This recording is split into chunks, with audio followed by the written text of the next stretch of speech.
Hi everyone, welcome to K2 Classroom by Neenu. Today we will discuss about the basic processing units. Before going into the details, we should know some basics about the processing units. We know that once a programmer entered a program into the system by using some input devices like a keyboard, that program will be stored in the memory. അതായത് നമുക്കറിയാം ഒരു programmer ഒരു keyboard പോലെയുള്ള എന്തെങ്കിലും ഒരു input device use ചെയ്തിട്ട് program enter ചെയ്യുന്ന സമയത്ത് that program will be stored in the മെമ്മറിക്ക് അകത്ത് പോയിട്ട് ആ ഒരു പ്രോഗ്രാം സ്റ്റോർ ആവുകയാണ് ചെയ്യുന്നത്. ദെൻ ആ ഒരു പെർട്ടിക്കുലർ മെമ്മറിയിൽ സ്റ്റോർ ചെയ്തിട്ടുള്ള പ്രോഗ്രാം എങ്ങനെയാണ് പ്രോസസ്സർ എക്സിക്യൂട്ട് ചെയ്യുന്നത്? പ്രോസസ്സറിനകത്താണ് ALUസും രജിസ്റ്റേഴ്സും ബസ്സസും എല്ലാം അവൈലബിൾ ആയിട്ടുള്ളത്. ദെൻ എക്സ്റ്റേണലായിട്ട് പ്രോസസ്സറിന് വരുന്ന ഒരു മെമ്മറി യൂണിറ്റിൽ സ്റ്റോർ ചെയ്തിട്ടുള്ള പ്രോഗ്രാം എങ്ങനെയാണ് പ്രോസസ്സർ ആക്സസ് ചെയ്യും എക്സിക്യൂട്ട് ചെയ്യുകയും ചെയ്യുന്നത്? Actually, the processor fetches one instruction at a time and perform the operation to be specified. അതായത് പ്രോസസ്സർ മെമ്മറിക്കകത്ത് സ്റ്റോർ ചെയ്തിട്ടുള്ള പ്രോഗ്രാമിനകത്തെ ഓരോ ഇൻസ്ട്രക്ഷൻസ് 1 by 1 ആയിട്ട് ഫെച്ച് ചെയ്ത് എക്സിക്യൂട്ട് ചെയ്യാണ് ചെയ്യുന്നുണ്ടായിരിക്കുക. ഓക്കെ, ദെൻ നോർമലി നമ്മളൊരു നോർമൽ പ്രോഗ്രാം എക്സിക്യൂഷൻ കൺസിഡർ ചെയ്യുകയാണെങ്കിൽ the instructions R fetched from successive memory locations 1 by 1 ആയിട്ട് next ലൊക്കേഷൻസിലെ instructions ആയിരിക്കും ഒരു ഓർഡറിൽ ഫെച്ച് ചെയ്യുന്നുണ്ടായിരിക്കുക until a branch or jump instruction is encountered. ഒരു ബ്രാഞ്ച് ഓർ ജമ്പ് ഇൻസ്ട്രക്ഷൻ വന്നു കഴിഞ്ഞാൽ ആ ഒരു നോർമൽ എക്സിക്യൂഷൻ, അതായത് സക്സസീവ് ലൊക്കേഷൻസ് ഫെച്ച് ചെയ്യുന്നതിന് പകരം പുതിയ ഏതെങ്കിലും ഒരു ലൊക്കേഷൻ ആയിരിക്കും എക്സിക്യൂട്ട് ചെയ്യുന്നുണ്ടായിരിക്കാം. ഓക്കെ, ദെൻ പ്രോസസ്സർ എങ്ങനെയാണ് ഐഡൻറ്റിഫൈ ചെയ്യേണ്ടത്? എനിക്ക് നെക്സ്റ്റ് ഫെച്ച് ചെയ്യേണ്ട ഇൻസ്ട്രക്ഷൻ ഏതാണ്? സക്സസീവ് ലൊക്കേഷനിലെ ആണോ അല്ലെങ്കിൽ പുതിയ ഏതെങ്കിലും ലൊക്കേഷനിലെ ഇൻസ്ട്രക്ഷൻ ആണോ പ്രോസസ്സറിന് ഫെച്ച് ചെയ്യേണ്ടതെന്ന് എങ്ങനെയാണ് അത് ഐഡൻറ്റിഫൈ ചെയ്യുന്നത്? We know that within the processor there is a special purpose register named program counter or PC. ഈ ഒരു program counter registerനകത്ത് it will always store the address of the next instruction to be fetched. program counter എന്ന് പറഞ്ഞിട്ട് ഒരു special purpose register available ആയിരിക്കും പ്രോസസ്സറിനകത്ത്. it will store the address of the next instruction to be fetched. Next നമുക്ക് ഏത് instruction ആണോ fetch ചെയ്യേണ്ടത് ആ ഒരു ഇൻസ്ട്രക്ഷൻ്റെ അഡ്രസ്സ് ആയിരിക്കും പ്രോഗ്രാം കൗണ്ടറിനകത്ത് അവൈലബിൾ ആയിരിക്കുന്നുണ്ടായിരിക്കാം. ഓക്കെ, ദെൻ നോർമൽ എക്സിക്യൂഷൻ ആണെങ്കിൽ സക്സസീവ് ലൊക്കേഷൻസിൽ നിന്നാണ് നമുക്ക് ഇൻസ്ട്രക്ഷൻസ് എക്സിക്യൂട്ട് ചെയ്യേണ്ടതെങ്കിൽ ഒരു ഇൻസ്ട്രക്ഷൻ ഫെച്ച് ചെയ്തതിന് ശേഷം ഓട്ടോമാറ്റിക്കലി പ്രോഗ്രാം കൗണ്ടർ ഇൻക്രിമെൻ്റ് ആവുകയാണ് ചെയ്യുന്നത് to point to the very next location.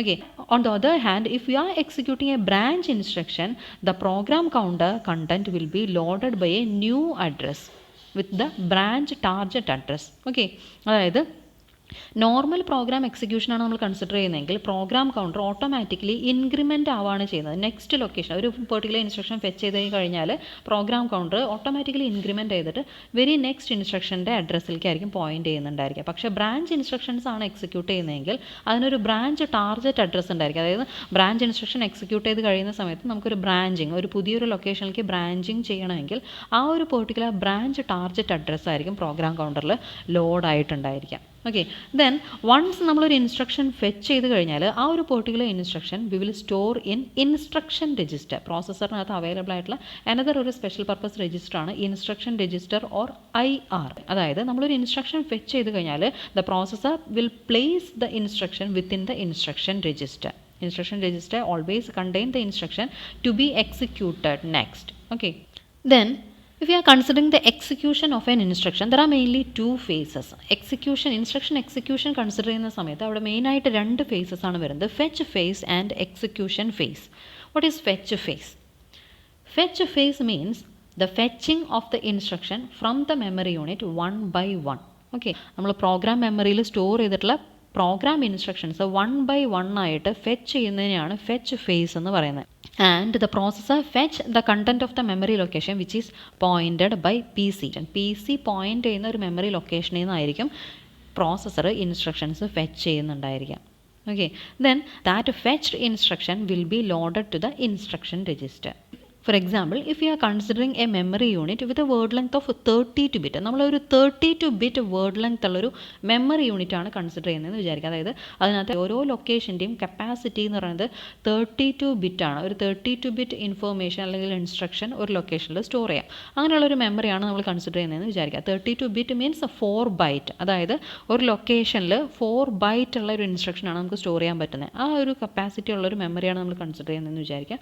അതുപോലെ നമ്മുടെ പ്രോഗ്രാം ഇൻസ്ട്രക്ഷനിലെ ഓരോ ഇൻസ്ട്രക്ഷനും 4 ബൈറ്റ് ആണെന്ന് വിചാരിക്കാം. ഓക്കെ, ദെൻ നമുക്കറിയാം ഒരു ഇൻസ്ട്രക്ഷൻ ഒരു ലൊക്കേഷനിൽ സ്റ്റോർ ചെയ്യുന്നുണ്ടായിരിക്കും. നെക്സ്റ്റ് ഇൻസ്ട്രക്ഷൻ വരുന്നത് നെക്സ്റ്റ് ലൊക്കേഷനിലായിരിക്കും. നെക്സ്റ്റ് ലൊക്കേഷനിൽ നെക്സ്റ്റ് ഇൻസ്ട്രക്ഷൻ വരും. അങ്ങനെ 1 by 1 ആയിട്ട് ഓരോ ലൊക്കേഷനിൽ ഓരോ ഇൻസ്ട്രക്ഷൻ അങ്ങനെയാണ് നമ്മൾ സ്റ്റോർ ചെയ്തിട്ടുള്ളത് നമ്മളൊന്ന് അസ്യൂം ചെയ്യാം. Okay, then if we are considering the byte addressable memory, we will assign the byte addresses to each byte within a location. അതായത് ഒരു ലൊക്കേഷനകത്ത് തന്നെ 4 ബൈറ്റ് നമുക്ക് സ്റ്റോർ ചെയ്യാൻ പറ്റുന്നുണ്ട്. ദെൻ ബൈറ്റ് അഡ്രസ്സബിൾ മെമ്മറി ആണെങ്കിൽ ഒരു ലൊക്കേഷനകത്തെ 4 ബൈറ്റിന് നമ്മൾ മെമ്മറി അഡ്രസ്സ് അസൈൻ ചെയ്തിട്ടുണ്ടായിരിക്കും. ഓക്കെ, ഫോർ എക്സാമ്പിൾ ഒരു ഫസ്റ്റ് ലൊക്കേഷൻ നമ്മൾ കൺസിഡർ ചെയ്യുകയാണ്. First memory location 32 bit size അല്ലെങ്കിൽ 4 ബൈറ്റ് സൈസ് ഉള്ള ഒരു ഫസ്റ്റ് മെമ്മറി ലൊക്കേഷൻ കൺസിഡർ ചെയ്യുകയാണ്. അതിൻ്റെ ഒരു അഡ്രസ്സ് ഞാൻ സ്റ്റാർട്ട് ചെയ്യുന്നത് 0 എന്നുള്ളൊരു അഡ്രസ്സിലാണെന്ന് അസ്യൂം ചെയ്യാം.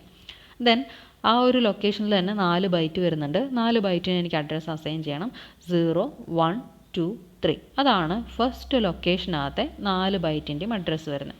ദെൻ നെക്സ്റ്റ് ലൊക്കേഷനിലെത്തി. നെക്സ്റ്റ് ലൊക്കേഷനിലും അതേപോലെ തന്നെ 4 ബൈറ്റ് വരുന്നുണ്ട്. ആ 4 ബൈറ്റിന് എനിക്ക് അഡ്രസ്സ് അസൈൻ ചെയ്യണം. ദെൻ ആ ഒരു സെക്കൻഡ് ലൊക്കേഷനിലെ ഫസ്റ്റ് ബൈറ്റിൻ്റെ അഡ്രസ്സ് എന്തായിരിക്കും? 4 ആയിരിക്കും. 4, 5, 6, 7 അങ്ങനെയായിരിക്കും സെക്കൻഡ് ലൊക്കേഷനിലെ 4 ബൈറ്റിൻ്റെ അഡ്രസ്സ് വരുന്നുണ്ടായിരിക്കാം. ദെൻ നമുക്ക് പറയാം അതിനകത്തെ ഫസ്റ്റ് വേർഡ് അല്ലെങ്കിൽ ഫസ്റ്റ് ലൊക്കേഷൻ്റെ അഡ്രസ്സ് 0 ആണ്. ദെൻ 32 ബിറ്റ് സൈസുള്ള സെക്കൻഡ് ലൊക്കേഷൻ്റെ അഡ്രസ്സ് വരുന്നത് 4 ആണ്. ദെൻ അതേപോലെ തന്നെ നമ്മൾ കൺസിഡർ ചെയ്യുകയാണെങ്കിൽ തേർഡ് ലൊക്കേഷൻ 32 ബിറ്റ് സൈസുള്ള തേർഡ് ലൊക്കേഷൻ്റെ അഡ്രസ്സ് വരുന്നത് 8 ആയിരിക്കും. ഓക്കെ, അതായത് +4 വെച്ചിട്ടാണ് നമ്മൾ വേർഡ് അഡ്രസ്സ് വരുന്നുണ്ടായിരിക്കുക. കാരണം ഒരു വേർഡിനകത്ത് തന്നെ 4 ബൈറ്റ് വരുന്നുണ്ട്. വേർഡ് അഡ്രസ്സാണ് നമ്മൾ കൺസിഡർ ചെയ്യുന്നതെങ്കിൽ 0, 4, 8, 12, 16 അങ്ങനെയായിരിക്കും വേർഡ് അഡ്രസ്സ് പോകുന്നുണ്ടായിരിക്കുക. ഓക്കെ, ദെൻ നമുക്കറിയാം ഒരു ലൊക്കേഷനകത്ത് ഒരു 32 ബിറ്റ് സൈസുള്ള ഒരു ലൊക്കേഷനകത്ത് ഒരു ഇൻസ്ട്രക്ഷൻ വന്നിട്ടുണ്ട്. നെക്സ്റ്റ് ഇൻസ്ട്രക്ഷൻ വരുന്നത് നെക്സ്റ്റ് ലൊക്കേഷനിലാണ്. ദെൻ സെക്കൻഡ് ഇൻസ്ട്രക്ഷൻ്റെ അഡ്രസ്സ് എന്തായിരിക്കും? 4 ആയിരിക്കും. തേർഡ് ഇൻസ്ട്രക്ഷൻ്റെ അഡ്രസ്സ് എന്ന് പറയുന്നത് +4 ചെയ്യണം. ദെൻ ആ ഒരു അഡ്രസ്സിൻ്റെ കൂടെ +4 ചെയ്താൽ നമുക്ക് ഫോർത്ത് ഇൻസ്ട്രക്ഷൻ അങ്ങനെ നെക്സ്റ്റ് ഇൻസ്ട്രക്ഷൻസിൻ്റെ അഡ്രസ്സ് നമുക്ക് ആക്സസ് ചെയ്യാൻ പറ്റുന്നുണ്ടായിരിക്കും. ഓക്കെ, ദെൻ നമുക്കറിയാം ഒരു പെർട്ടിക്കുലർ ഇൻസ്ട്രക്ഷൻ ഫെച്ച് ചെയ്ത് കഴിഞ്ഞാൽ പ്രോഗ്രാം കൗണ്ടർ എന്ന് പറയുന്നത് it will be automatically incremented to point to the next instruction. Okay, then program counter should increment by 4 to point to the next instruction. Then the next phase is execution phase. We know that the instruction we have fetched in the fetch phase is available in the instruction register. Okay, then in the execution phase, the instruction which is available in the instruction register is executed. Okay, next we will see the processor organization. This block diagram is the organization of the single bus processor. Single bus പ്രോസസ്സറിൻ്റെ ഒരു ഓർഗനൈസേഷനാണ് ഇവിടെ കാണിച്ചിട്ടുള്ളത്. എന്താണ് single bus processor എന്ന് പറയുന്നത്? നമുക്കറിയാം A bus is A group of lines which is used for the information transfer. അതായത് നമുക്കൊരു സിസ്റ്റം കൺസിഡർ ചെയ്യുന്ന സമയത്ത് അതിനകത്ത് ഡിഫറൻറ്റ് യൂണിറ്റ്സ് ഉണ്ടായിരിക്കും. ആ ഡിഫറൻറ്റ് യൂണിറ്റ്സ് തമ്മിൽ കമ്മ്യൂണിക്കേഷൻ പോസിബിൾ ആവാൻ വേണ്ടിയിട്ട് നമ്മൾ യൂസ് ചെയ്യുന്ന കണക്ഷൻ വയേഴ്സ് അല്ലെങ്കിൽ ലൈൻസിനെയാണ് നമ്മൾ ബസ്സസ് എന്ന് പറയുന്നത്. ഈ ഒരു ബ്ലോക്ക് ഡയഗ്രത്തിനകത്ത് നിങ്ങൾക്ക് കാണാം ഇവിടെ ഒരു സിംഗിൾ ബസ് മാത്രമാണുള്ളത്. ഈ ഒരു സിംഗിൾ ബസ് യൂസ് ചെയ്തിട്ടാണ് ഇതിനകത്ത് ഡിഫറൻറ്റ് യൂണിറ്റ്സ് കമ്മ്യൂണിക്കേറ്റ് ചെയ്യുന്നത്. ഓക്കെ, അപ്പോൾ നമുക്ക് different types of processors available ആണ്. സിംഗിൾ ബസ് പ്രോസസ്സർ ഉണ്ടായിരിക്കും, മൾട്ടിപ്പിൾ ബസ് പ്രോസസ്സർ ഉണ്ടായിരിക്കും. മൾട്ടിപ്പിൾ ബസ് പ്രോസസ്സർ ആണ് എങ്കിൽ different type of signals transfer ചെയ്യാൻ വേണ്ടിയിട്ട് ഡിഫറെൻറ്റ് ബസ്സസ് ആയിരിക്കും യൂസ് ചെയ്യുന്നുണ്ടായിരിക്കും. അതായത് അഡ്രസ്സസ് ട്രാൻസ്ഫർ ചെയ്യാൻ വേണ്ടിയിട്ട് ഒരു അഡ്രസ് ബസ് ഉണ്ടായിരിക്കും, ഡാറ്റ ട്രാൻസ്ഫർ ചെയ്യാൻ വേണ്ടിയിട്ട് ഡാറ്റ ബസ് ഉണ്ടായിരിക്കും, കൺട്രോൾ സിഗ്നൽസ് ട്രാൻസ്ഫർ ചെയ്യാൻ വേണ്ടിയിട്ട് കൺട്രോൾ ബസ് ഉണ്ടായിരിക്കും. പക്ഷേ നമ്മൾ ഇവിടെ കൺസിഡർ ചെയ്യുന്നത് ഒരു സിംഗിൾ ബസ് പ്രോസസ്സറാണ്. അതുകൊണ്ട് ഒരു സിംഗിൾ ബസ് മാത്രമാണ് അതിനടുത്ത് ഉണ്ടായിരിക്കുക. ബാക്കിയുള്ള എല്ലാ യൂണിറ്റ്സും ആ ഒരു സിംഗിൾ ബസ്സിലേക്ക് കണക്റ്റഡ് ആയിരിക്കും. Okay, then using this single bus all these units will communicate with each other. Okay, നമുക്ക് ഈ ഒരു പ്രോസസ്സറിനകത്ത് ഡിഫറെൻറ്റ് യൂണിറ്റ്സ് എന്തൊക്കെയാണെന്ന് നോക്കാം. You can see the program counter. The program counter is a special purpose register which is used to store the address of the next instruction to be fetched. നമ്മൾ already discuss ചെയ്തതാണ്. Programme counter എന്ന് പറയുന്ന ഒരു special purpose register ആണ്. അതിനകത്താണ് നമുക്ക് next fetch ചെയ്യേണ്ട ഇൻസ്ട്രക്ഷൻ്റെ അഡ്രസ്സ് ഉണ്ടായിരിക്കുക. Okay, then once the processor is fetched an instruction from the memory it will be placed in the instruction register IR. ഈ ഒരു ഇൻസ്ട്രക്ഷൻ രജിസ്റ്ററിനകത്തായിരിക്കും നമ്മൾ ഫെച്ച് ചെയ്തിട്ടുള്ള ഇൻസ്ട്രക്ഷൻ പ്ലേസ് ചെയ്യുന്നുണ്ടായിരിക്കാം. ഓക്കെ, ദെൻ ഈ ഒരു പ്രോഗ്രാം കൗണ്ടറും ഈ ഒരു ബസ്സും തമ്മിലുള്ള കണക്ഷൻ നോക്കിയാൽ we can see that it is a bidirectional connection. അതായത് പ്രോഗ്രാം കൗണ്ടറിലുള്ള ഒരു അഡ്രസ്സ് പ്രോസസ്സറിനെ ആക്സസ് ചെയ്യാൻ പറ്റുന്നുണ്ടായിരിക്കും. അതുപോലെ തന്നെ ബ്രാഞ്ച് ഓർ ജമ്പ് ഇൻസ്ട്രക്ഷൻസ് വരുന്ന സമയത്ത് പ്രോഗ്രാം കൗണ്ടറിൻ്റെ കണ്ടന്റ് പ്രോസസ്സർ മോഡിഫൈ ചെയ്യുന്നുണ്ടായിരിക്കും. അതായത് ബൈ ഡയറക്ഷണൽ ആയിട്ടായിരിക്കും ഈ ഒരു connection വരുന്നുണ്ടായിരിക്കുക. But in the case of instruction register, the instruction that we have fetched from the memory is to place into the instruction register. അതുകൊണ്ട് തന്നെ ബസ്സിൽ നിന്ന് ഇൻസ്ട്രക്ഷൻ രജിസ്റ്ററിനകത്തോട്ടാണ് connection വന്നിട്ടുള്ളത്. ദെൻ ഇൻസ്ട്രക്ഷൻ രജിസ്റ്ററിനകത്ത് വരുന്ന ഒരു instruction next we have to decode and execute that particular instruction. So we have connected the instruction register to the instruction decoder. ഇവിടെ ഒരു instruction decoder and control logic നമുക്ക് കാണാം. ഈ ഒരു ഇൻസ്ട്രക്ഷൻ ഡീകോഡറാണ് ഇൻസ്ട്രക്ഷൻ രജിസ്റ്ററിനകത്ത് പ്ലേസ് ചെയ്തിട്ടുള്ള ഇൻസ്ട്രക്ഷൻ. അതായത് നെക്സ്റ്റ് നമുക്ക് എക്സിക്യൂട്ട് ചെയ്യേണ്ട ഇൻസ്ട്രക്ഷനെ ഡീകോഡ് ചെയ്യുന്നത് ഈ ഒരു യൂണിറ്റ് ആണ്. Then also this unit will generate the control signals. Okay, then ഇതിനകത്ത് നമുക്ക് കുറച്ച് രജിസ്റ്റേഴ്സ് കാണാം. R0, R1, R2 up to Rn-1. അങ്ങനെ ഒരു n രജിസ്റ്റേഴ്സ് നമുക്ക് കാണാം. These are the general purpose registers which are available within the processor and the number of register will depend on the processor. ഓരോ പ്രോസസ്സറിനനുസരിച്ചിട്ട് അതിനകത്ത് available ആയിട്ടുള്ള general purpose രജിസ്റ്റേഴ്സിൻ്റെ എണ്ണത്തിൽ വ്യത്യാസം ഉണ്ടായിരിക്കും. ഓക്കെ, നെക്സ്റ്റ് നമുക്കിവിടെ രണ്ട് രജിസ്റ്റേഴ്സ് കാണാം. MAR and MDR register. MAR means memory address register, MDR is memory data register. അതായത് പ്രോസസ്സറിന് എക്സ്റ്റേണൽ മെമ്മറിയിൽ സ്റ്റോർ ചെയ്തിട്ടുള്ള എന്തെങ്കിലും ഒരു ഇൻഫോർമേഷൻ ആക്സസ് ചെയ്യണമെങ്കിൽ അല്ലെങ്കിൽ ആ ഒരു മെമ്മറിയിലേക്ക് എന്തെങ്കിലും സ്റ്റോർ ചെയ്യണമെങ്കിൽ it can be done through these two registers. Okay, for example ഒരു മെമ്മറിയിൽ സ്റ്റോർ ചെയ്തിട്ടുള്ള ഒരു ഇൻഫോർമേഷൻ റീഡ് ചെയ്യണമെങ്കിൽ the processor has to place the address of that particular location in the MAR register. അതായത് മെമ്മറിയിൽ സ്റ്റോർ ചെയ്തിട്ടുള്ള എന്തെങ്കിലും ഒരു ഇൻഫോർമേഷൻ റീഡ് ചെയ്ത് എടുക്കണമെങ്കിൽ പ്രോസസ്സർ എന്ത് ചെയ്യും, ആ ഒരു പെർട്ടിക്കുലർ ലൊക്കേഷൻ്റെ അഡ്രസ്സ് ഈ ഒരു MAR രജിസ്റ്ററിൽ പ്ലേസ് ചെയ്യും. Then this control logic will generate A read signal. Then what will happen, the content of the addressed location will be available in this MDR register. Okay, നമ്മൾ ഏത് ലൊക്കേഷൻ്റെ address ആണോ MAR രജിസ്റ്ററിൽ കൊടുത്തിട്ടുള്ളത് ആ ഒരു particular ലൊക്കേഷനിലുള്ള content MDR രജിസ്റ്ററിൽ available ആവുകയാണ് ചെയ്യുന്നത്. ഓക്കെ, ദെൻ ആ ഒരു പെർട്ടിക്കുലർ കണ്ടന്റ് എന്ന് പറയുന്നത് it may be an instruction or data. അതൊരു ഇൻസ്ട്രക്ഷൻ ആണ് എങ്കിൽ it will pass to the instruction register, or if it was a data then it will be available in the ALU for the further processing. Okay, next നമുക്ക് എന്തെങ്കിലും ഒരു information മെമ്മറിയിൽ store ചെയ്യണമെങ്കിൽ ആ ഒരു പെർട്ടിക്കുലർ ഇൻഫോർമേഷൻ എന്ന് പറയുന്നത് MDR രജിസ്റ്ററിൽ പ്ലേസ് ചെയ്യുന്നുണ്ടായിരിക്കും. ദെൻ ഏത് പെർട്ടിക്കുലർ ലൊക്കേഷനിലാണോ നമുക്ക് ആ ഒരു ഡാറ്റ പ്ലേസ് ചെയ്യേണ്ടത് അതിൻ്റെ അഡ്രസ്സ് നമ്മൾ ഈ ഒരു MAR രജിസ്റ്ററിൽ വെച്ചിട്ടുണ്ടായിരിക്കും. ദെൻ ഈ ഒരു കൺട്രോൾ ലോജിക് എന്ന് പറയുന്നത് it will generate a write signal. Then the data which is available in the MDR register will be stored in a particular location which is addressed by this MAR register. Okay, അങ്ങനെയാണ് memory read and memory write operations perform ചെയ്യുന്നത് through this MAR and MDR register. ഇവിടെ നിങ്ങൾക്ക് കാണാം ഈ ഒരു MAR and MDR registers are connected to the memory bus. Also, this MDR and MAR is connected to the processor bus through the bidirectional lines. കാരണം എന്താണ്, നമുക്ക് ഈ ഒരു MDR രജിസ്റ്ററിൽ നിന്ന് ഡാറ്റ പ്രോസസ്സറിലേക്കും ആക്സസ് ചെയ്യേണ്ടി വരും. അതുപോലെ തന്നെ പ്രോസസ്സറിന് MDR രജിസ്റ്ററിലോട്ടും ഡാറ്റ കൊടുക്കേണ്ട ആവശ്യമുണ്ട്. അതായത് memory read and memory write ഓപ്പറേഷൻസിൽ രണ്ട് ഡയറക്ഷൻസിലും ഡാറ്റ ഫ്ലോ വരുന്നുണ്ട്. അതുകൊണ്ടാണ് ഇവിടെ ഒരു ബൈഡയറക്ഷണൽ കണക്ഷൻ ലൈൻ കാണിച്ചിട്ടുള്ളത്. Next we can see some other registers Y, temp and Z. Okay, these are the temporary storage registers and these registers are used by the processor for the temporary storage of data during the execution of the instruction. നമ്മളൊരു particular instruction execute ചെയ്യുന്ന സമയത്ത് അതിനകത്ത് intermediate results എല്ലാം generate ചെയ്യുന്നുണ്ടായിരിക്കും. We can use these Y, Z and temp registers to store these intermediate results. Okay, then ഇവിടെ നമുക്കൊരു arithmetic and logic unit ALU unit കാണുന്നുണ്ടായിരിക്കും. ആ ഒരു ALU യൂണിറ്റ് കൺസിഡർ ചെയ്യുന്ന സമയത്ത് അതിനകത്ത് രണ്ട് ഇൻപുട്സ് ആണ് വരുന്നത്, A and B. And this B input is connected to the processor bus and this A is connected to a multiplexer. ഈ ഒരു മൾട്ടിപ്ലക്സർ എങ്ങനെയായിരിക്കും വർക്ക് ചെയ്യുന്നുണ്ടായിരിക്കും, ഇതൊരു 2/1 മൾട്ടിപ്ലക്സർ ആണ്. അതിനകത്ത് രണ്ട് ഇൻപുട്ട് ലൈൻസ് അവൈലബിൾ ആണ്, അതുപോലെ ഒരു ഔട്ട്പുട്ട് ലൈൻ ആണുള്ളത്. ഓക്കെ, ദെൻ ഈ ഒരു മൾട്ടിപ്ലക്സറിന് ഒരു സെലക്ട് ഇൻപുട്ട് നമുക്ക് കാണാം. ഈ ഒരു സെലക്ട് ഇൻപുട്ടിൽ V can apply either 0 or 1. Then depending on the select input the multiplexer will forward any one of its input to the output. അതായത് മൾട്ടിപ്ലക്സറിന് രണ്ട് ഇൻപുട്ടാണുള്ളത്. ഒരു ഇൻപുട്ട് വരുന്നത് Y എന്ന് പറയുന്ന ടെമ്പററി രജിസ്റ്ററിൽ നിന്നാണ്. ദെൻ ഒരു ഇൻപുട്ട് ഒരു കോൺസ്റ്റൻറ്റ് വാല്യൂ ആണ്, 4 ആണ്. ഓക്കെ, ദെൻ ഈ ഒരു സെലക്ട് ലൈനിനെ ഡിപ്പെൻഡ് ചെയ്തിട്ട് ഒന്നുകിൽ 4 അല്ലെങ്കിൽ Y എന്ന് പറയുന്ന രജിസ്റ്ററിലെ കണ്ടന്റ് ആയിരിക്കും മൾട്ടിപ്ലക്സറിൻ്റെ ഔട്ട്പുട്ടിൽ അവൈലബിൾ ആവുന്നത്. ഓക്കെ, ദെൻ Yയിൽ നമുക്കറിയാം ഒരു ടെമ്പററി സ്റ്റോറേജ് ആണ്. ആ ഒരു ടെമ്പററി സ്റ്റോറേജിൽ എന്താണോ ഉള്ളത് ആ ഒരു സിഗ്നൽ നമുക്കിവിടെ A എന്നുള്ള പിന്നിൽ അവൈലബിൾ ആവും. അല്ലെങ്കിൽ 4 എന്ന് പറയുന്ന ഒരു കോൺസ്റ്റൻറ്റ് നമ്പർ ആയിരിക്കും എയിൽ അവൈലബിൾ ആവുന്നത്. ഈ ഒരു 4 എന്ന് പറയുന്ന ഒരു കോൺസ്റ്റന്റ് നമ്പറിന്റെ ഇമ്പോർട്ടൻസ് എന്താണ്, നമുക്കറിയാം പ്രോഗ്രാം എക്സിക്യൂട്ട് ചെയ്യുന്ന സമയത്ത് പ്രോഗ്രാം കൗണ്ടറിനകത്ത് നെക്സ്റ്റ് ഫെച്ച് ചെയ്യേണ്ട ഇൻസ്ട്രക്ഷൻ്റെ അഡ്രസ്സ് ആയിരിക്കും പ്ലേസ് ചെയ്തിട്ടുണ്ടായിരിക്കാം. ഓക്കെ, ഒരു പെർട്ടിക്കുലർ ഇൻസ്ട്രക്ഷൻ ഫെച്ച് ചെയ്ത് കഴിഞ്ഞാൽ this program counter should automatically increment to point to the next instruction. Next ഇൻസ്ട്രക്ഷനിലേക്ക് പോയിന്റ് ചെയ്യാൻ വിധത്തിൽ പ്രോഗ്രാം കൗണ്ടർ ഇൻക്രിമെൻറ്റ് ചെയ്തിട്ടുണ്ടായിരിക്കണം. Program counter increment should be by 4. അതായത് നമുക്കറിയാം നമ്മളൊരു ബൈറ്റ് അഡ്രസ്സബിൾ ആയിട്ടുള്ള ഒരു മെമ്മറിയാണ് കൺസിഡർ ചെയ്യുന്നത്. ഓരോ ലൊക്കേഷനകത്തും 4 ബൈറ്റാണ് നമ്മൾ കൺസിഡർ ചെയ്തത്. ദെൻ ഒരു പെർട്ടിക്കുലർ ലൊക്കേഷൻ്റെ അഡ്രസ്സ് എക്സ് ആണ് എങ്കിൽ നെക്സ്റ്റ് ലൊക്കേഷൻ്റെ അഡ്രസ്സ് x+4 ആയിരിക്കും. ഓക്കെ, അതായത് program counter should increment by 4.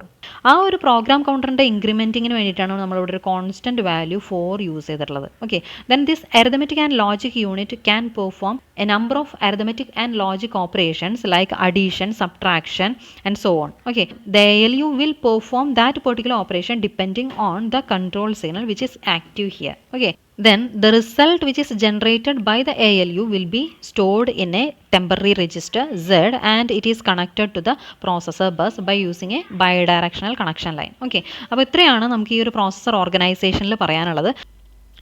Next we will see the register transfer. That is, we know that the processor contains a number of general purpose registers. In some cases, we want to transfer the content of a one particular register to some another. അതായത് പ്രോസസ്സറിനകത്ത് internal ആയിട്ട് A number of general purpose registers available ആണ്. അതിനകത്ത് ഒരു particular രജിസ്റ്ററിനകത്ത് content next ഒരു രജിസ്റ്ററിനകത്തേക്ക് എങ്ങനെയാണ് transfer ആവുന്നത്, internally ആ ഒരു ഓപ്പറേഷൻ എങ്ങനെയാണ് നടക്കുന്നതെന്നാണ് നമ്മൾ നോക്കാൻ പോകുന്നത്. ഇവിടെ നമ്മൾ കാണിച്ചിട്ടുള്ളത് ഒരു രജിസ്റ്ററിൻ്റെ ഇൻറ്റേർണൽ സ്ട്രക്ചറാണ്. Okay, then this register is connected to the bus. Processor ബസ്സുമായിട്ട് കണക്ട് ചെയ്തിട്ടുണ്ട് ത്രൂ 2 സ്വിച്ചസ്. 2 സ്വിച്ചസ് വഴിക്കാണ് ഈ രജിസ്റ്റർ ബസ്സായിട്ട് കണക്ട് ചെയ്തിട്ടുള്ളത്. And these 2 switches are controlled by the signals R in and R out. നമ്മൾ RI എന്നൊരു general purpose രജിസ്റ്ററാണ് consider ചെയ്യുന്നതെങ്കിൽ കറസ്പോണ്ടിങ്ങിൽ നമുക്ക് RI ഇൻ, RI ഔട്ട്, അങ്ങനെ 2 കൺട്രോൾ സിഗ്നൽസ് ഉണ്ടായിരിക്കും. ഈ കൺട്രോൾ സിഗ്നൽസ് ആണ് രജിസ്റ്ററിനകത്തോട്ടും രജിസ്റ്ററിന് പുറത്തേക്കുള്ള ഡാറ്റ ട്രാൻസ്ഫർ കൺട്രോൾ ചെയ്യുന്നുണ്ടായിരിക്കാം. Okay, then assume RIN is equal to 1. RIN 1 ആണ് എങ്കിൽ ഇവിടെ ഈ ഒരു പ്രോസസ്സർ ബസ്സിനകത്ത് അവൈലബിൾ ആയിട്ടുള്ള ഡാറ്റ ഈ ഒരു രജിസ്റ്ററിനകത്ത് സ്റ്റോർ ആവുകയാണ് ചെയ്യുന്നത്. Okay, similarly, if R out is equal to 1, the data which is stored within the register will be transferred to the processor bus. Okay, അതായത് RIN 1 ആണ് കൊടുക്കുന്നതെങ്കിൽ ബസ്സിനകത്ത് അവൈലബിൾ ആയിട്ടുള്ള ഡാറ്റ രജിസ്റ്ററിനകത്ത് സ്റ്റോർ ആവാണ്, ഒരു input operation അവിടെ നടക്കുന്നുണ്ടായിരിക്കും. അതുപോലെ തന്നെ R out ആണ് നമ്മൾ 1 ആക്കി വെക്കുന്നതെങ്കിൽ ഒരു ഔട്ട്പുട്ട് ഓപ്പറേഷൻ ആയിരിക്കും നടക്കുന്നുണ്ടായിരിക്കും. അതായത് രജിസ്റ്ററിനകത്ത് അവൈലബിൾ ആയിട്ടുള്ള ഇൻഫർമേഷൻ ബസ്സിലേക്ക് കോപ്പി ചെയ്യുന്നുണ്ടായിരിക്കാം.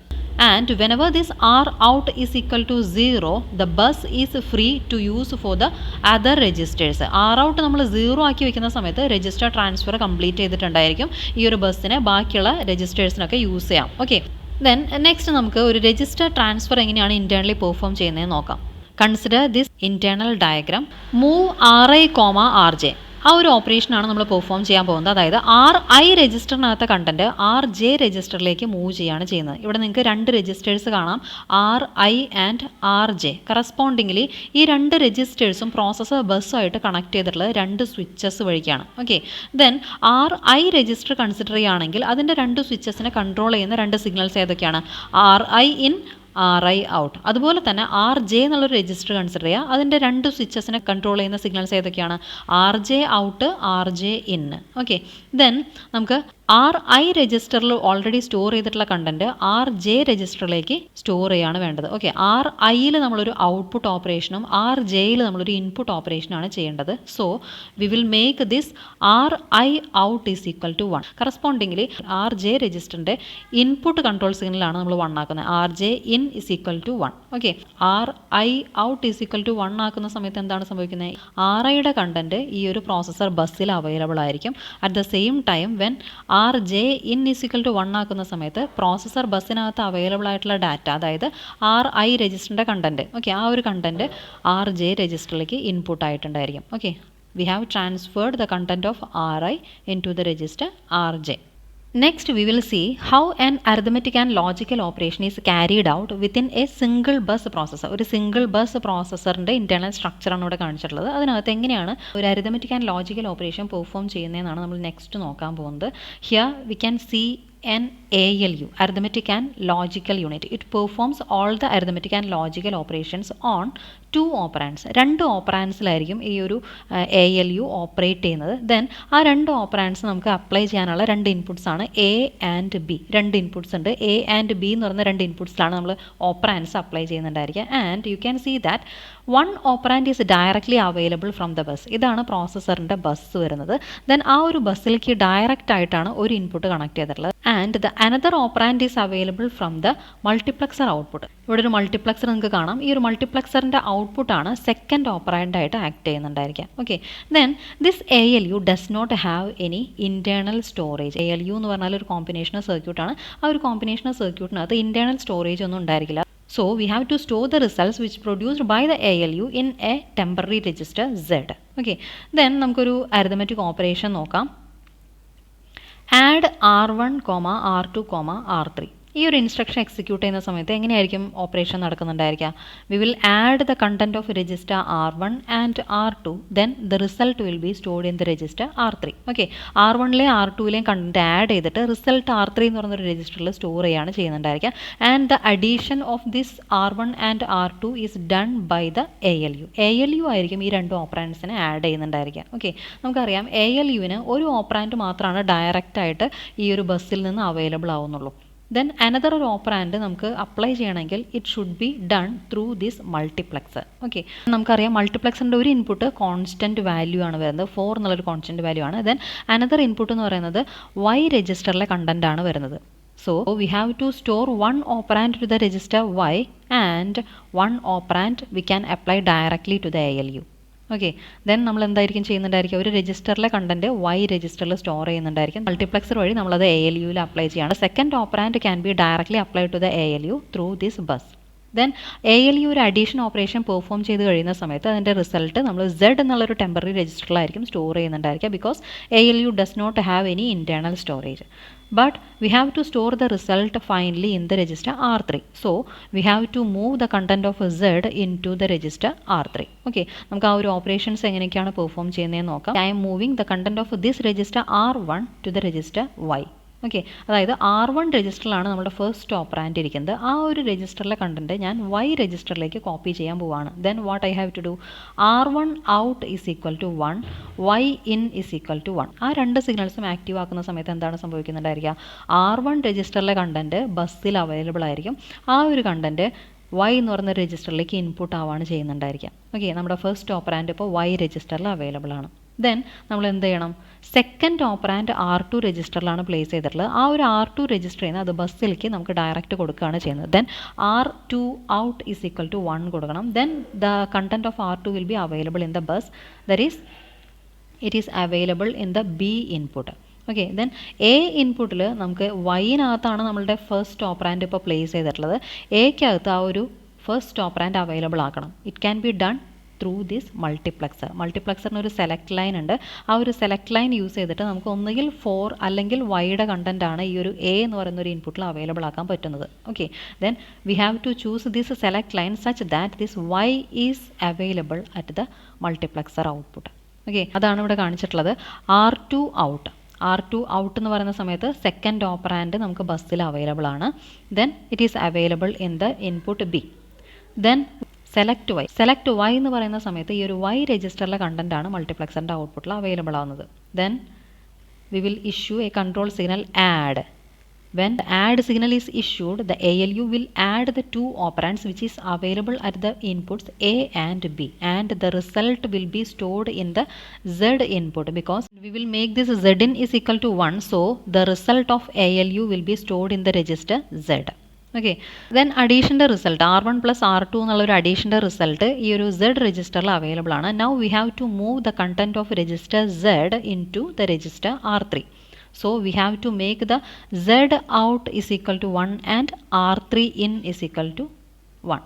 അതായത് Z out is equal to 1 ആക്കുന്ന സമയത്ത് Z രജിസ്റ്ററിലുള്ള ഒരു ഡാറ്റ നമുക്ക് ബസ്സിൽ അവൈലബിൾ ആയിരിക്കും. ദെൻ R3 ഇൻ എന്ന് പറയുന്നൊരു സിഗ്നൽ നമ്മൾ 1 ആക്കുന്ന സമയത്ത് ബസ്സിൽ അവൈലബിൾ ആയിട്ടുള്ള ഡാറ്റ, അതായത് സെഡിലെ കണ്ടന്റ് ആണ് ബസ്സിൽ അവൈലബിൾ ആയിട്ടുള്ളത്. That is the result of the addition will be copied to the register R3. അങ്ങനെയാണ് ഈ ഒരു പെർട്ടിക്കുലർ ഓപ്പറേഷൻ നടക്കുന്നുണ്ടായിരിക്കാം. ഓക്കെ.